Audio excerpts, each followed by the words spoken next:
Infinite Kraken presents A Monk and His Spy, written by Anna Kalloch. Transparency Notice. In an era where the use of AI often goes unmentioned, the author values creative integrity. While the core narrative and characters are original, this work was shaped with the assistance of artificial intelligence. Audio production powered by 11 Labs.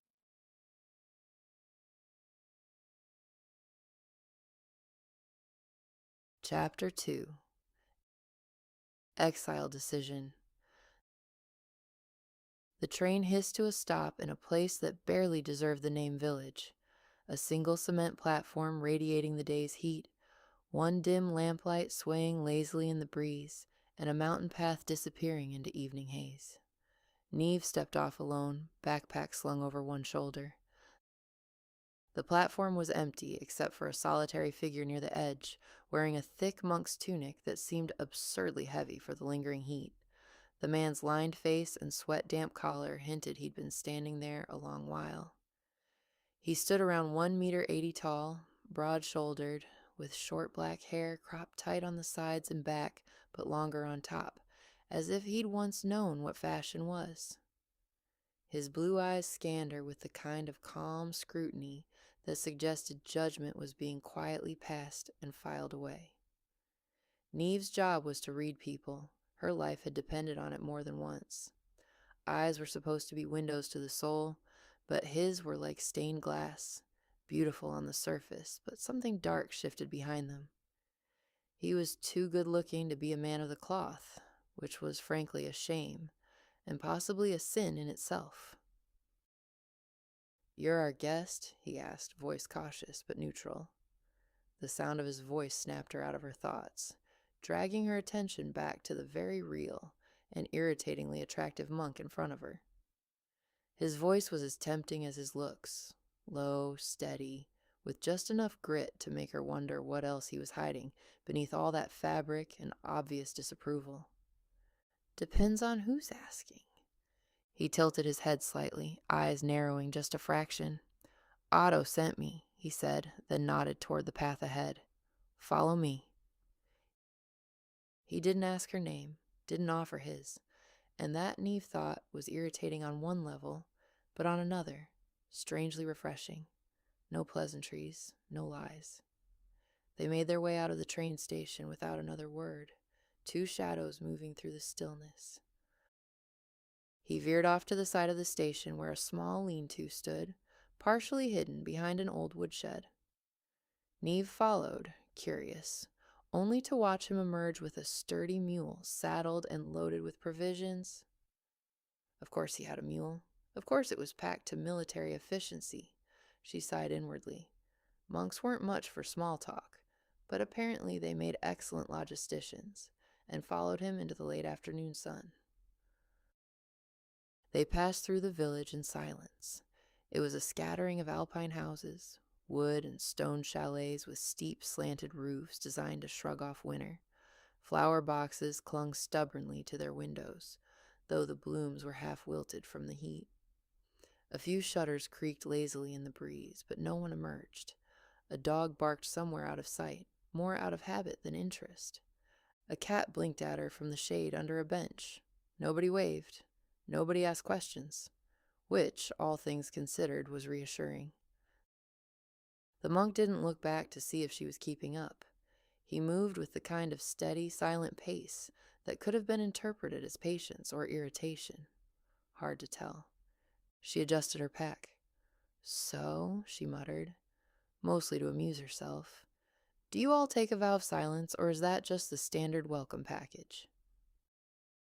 No answer. Not even a shrug. "Charming," she added, not quite under her breath. By the time they reached the base of the trail, the village had disappeared behind them like something she'd imagined in a fever dream. The real climb waited ahead, narrow, rocky, and smugly uphill. The mountain loomed above them like a judgment, all jagged granite and stubborn pine. The trail wound through dense patches of trees that buzzed with late summer insects, sun slanting through the canopy in golden streaks. To one side, the slope rose steep and unforgiving. To the other, it dropped away into a gorge hidden beneath layers of green shadow. As they hiked higher, the pastures grew scarce, giving way to dense clusters of conifers that stood like silent sentinels, their needles whispering secrets in the breeze. The air thickened with sap and silence, the warmth of the valley giving way to the sharp bite of altitude. Somewhere above, a hawk cried once, sharp and solitary. The air was thinner here, drier, laced with pine resin and dust. Neve's shirt stuck to her back within the first 10 minutes, and the pack already felt like it was trying to fuse with her spine, but she didn't complain. She didn't want to give the silent monk the satisfaction. Still, something about the climb stirred a part of her she'd almost forgotten existed. After years spent living as a ghost in other people's skins, smiling when expected, killing when necessary, folding herself into whatever version the mission demanded, this was real. Brutal and breath-stealing, yes, but honest. Each step was her own, not part of some fabricated cover story. The burn in her legs wasn't a disguise. It was hers. And the sound of nature, birds overhead, wind through the trees, the occasional snap of a twig, felt like something out of a dream. She hadn't heard unfiltered nature like this in years. No engines, no surveillance drones, no muffled screams through paper-thin walls. Just air, alive and untouched. It rattled something loose inside her.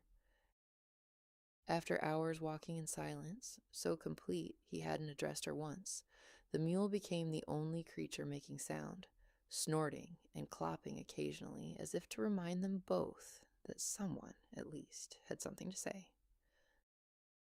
The lack of conversation was strange, but oddly welcome. After years spent slipping between identities and spinning lies, the quiet felt like a relief.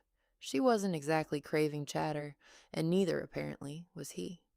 The stillness between them worked. It was better than enduring a sermon. The quiet companionship suited them just fine.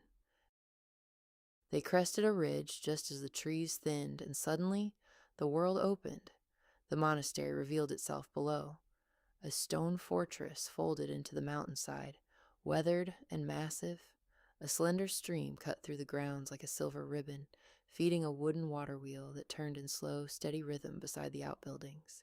Behind the monastery, the mountain reared up like a sentinel, and below it all, a glacial lake shimmered, blue, perfect, and heartbreakingly still.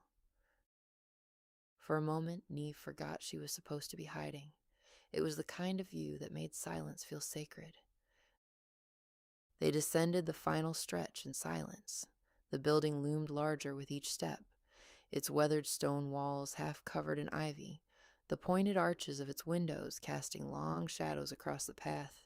The sound of the stream grew louder, a soft rush of water weaving through the courtyard and under a narrow bridge before joining the water wheel's steady churn. Birds flitted in and out of the trees nearby, but otherwise the place felt suspended in time. As they crossed through the stone archway into the main courtyard, the monk finally broke stride, pausing beside a worn wooden door. "Wait here," he said simply, tying the mule's reins to a post just outside the entrance before disappearing inside the building. Left alone in the echo of her own footsteps, Neve adjusted the weight of the backpack on her shoulders and took a slow breath. The stone beneath her boots was worn smooth by centuries of sandaled feet, uneven in places where frost had pried at the seams. Tall, arched windows lined the courtyard walls, their stained glass faded and cracked in spots, filtering the daylight into bruised shades of amber and violet. The scent of candle wax, aged paper, and something faintly herbal clung to the air. This place wasn't just old. It was a relic stitched into the bones of the mountain, a place built for silence and meant to endure. It pressed against her senses in a way she hadn't expected. Not exactly welcoming, but honest. It almost didn't feel like exile. Stone, water, mountains, solitude. A far cry from wiretaps and backroom meetings. A few minutes later, the door creaked open again. The monk returned, stepping aside to let someone else pass. The man who emerged was older, dark-skinned with short salt and pepper hair, and carried himself with a quiet authority that had nothing to do with rank and everything to do with presence. His robes were simple, his expression unreadable, but there was warmth in his piercing amber eyes, and weariness too, like someone who'd seen too much and forgave most of it. "Neve," he said, and this time her name was not a question but a welcome. She blinked, caught off guard. That wasn't a cover name. That was her real name, the one buried under aliases and burner IDs. The director must have trusted this man more than she realized, or maybe more than she was comfortable with. She found herself wondering how the two had even met. What twisted path had led a spy chief and a monk to speak the same language, let alone share secrets? "I take it you're Otto." He inclined his head. "You're chaos wrapped in a smile." "Most likely." Otto let out a warm laugh, unbothered and genuine, the kind that made her feel like she wasn't entirely unwelcome here. "Welcome to our humble home, where it is hell 5 months of the year and snows the rest of it. After that climb, I suspect you could use a chance to wash off the mountain. Brother Caden will show you to your cell, and to the bath." He stepped out from the shadows behind him, hood up and silent as ever. Otto gave her a parting nod. "Dinner will be served shortly." As Caden turned and gestured for her to follow, Neve hesitated just a second longer, glancing around. "Well, would you look at that? I set foot on holy ground and didn't combust. Guess my sin-streaked soul didn't trip the alarms, for now." They walked a short path along the edge of the courtyard to a small, weathered building. At the door, he stepped aside and motioned her in. The room was narrow, the floor stone, the air cool. Her cell had a wooden bed frame, a wool blanket, and a narrow window that gave her a glimpse of treetops and sky. She stepped inside fully, glancing around the Spartan space as the monk remained at the threshold. Her voice dropped to a dry murmur. "Home, sweet medieval cell. At least the bed's too small to have to share this time." She dropped her backpack with a quiet thud and unzipped the main compartment. A towel, fresh t-shirt, and her ever-useful sense of grim resignation came out first. The rest, well, she'd need to wash most of it eventually, but for now she could make it work. Caden stepped back, then turned and motioned for her to follow again. "The bath is near the infirmary. This way." She grabbed her towel and fresh shirt and followed him through a corridor that smelled faintly of humidity and stone. They passed a set of narrow windows and a door marked with a worn wooden cross before he stopped in front of another weathered doorway. "Here," he said simply, holding the door for her. Neve raised an eyebrow. "Rustic," she muttered. "And here I thought assassins had it rough." Caden didn't react. "Still not a talker, huh?" she said. Still nothing. "Right, standard welcome package." He turned away, giving her a short explanation on how to get back to the courtyard, and where the refectory was tucked beyond the cloister walk. Then he murmured, "Dinner will be ready soon," and disappeared without another glance. Neve watched him go, then closed the door behind her and slid the old iron bolt into place with a dull clunk. Lovely. I've never thought I'd annoy someone that fast just by breathing.